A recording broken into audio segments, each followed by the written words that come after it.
बंगाल की राजनीति में बवाल थमने का नाम ही नहीं ले रहा। पहले अभिषेक बैनर्जी पर हमले का दावा, अब टीएमसी सांसद कल्याण बैनर्जी भी चोटिल होने की बात कह रहे हैं। लेकिन सवाल यह है कि क्या ये सचमुच हमला है या फिर बंगाल में सत्ता गंवाने के बाद टीएमसी सहानुभूति बटोरने की कोशिश कर रही है, क्योंकि बीजेपी अब सीधे कह रही है कि ये सब सिर्फ ड्रामा है।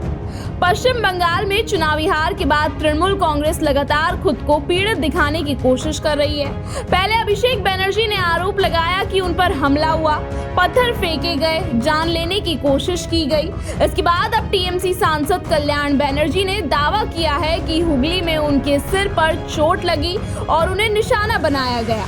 कल्याण बैनर्जी का कहना है कि वो पोस्ट पोल हिंसा और टीएमसी कार्यकर्ताओं की गिरफ्तारी के खिलाफ प्रदर्शन करने पहुंचे थे, जहां उनके साथ धक्का मुक्की हुई और उन्हें चोट आई। वहीं टीएमसी इसे लोकतंत्र पर हमला बता रही है, लेकिन बीजेपी का जवाब भी उतना ही तीखा है। बीजेपी नेताओं का कहना है कि बंगाल की जनता अब टीएमसी की राजनीति से तंग आ चुकी है और जनता के गुस्से को राजनीतिक हमला बताकर सहानुभूति लेने की कोशिश कर रही है। बीजेपी नेताओं ने यहां तक कह दिया कि चुनाव में हार के बाद टीएमसी बौखला गई है और अब हर विरोध को हमला बताकर माहौल बनाने की कोशिश कर रही है।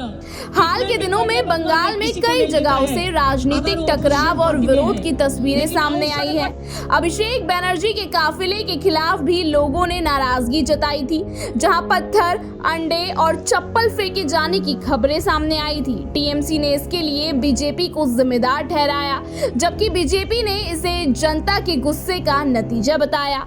अब कल्याण बैनर्जी के चोटिल होने के दावे ने सियासी लड़ाई को और गर्म कर दिया है।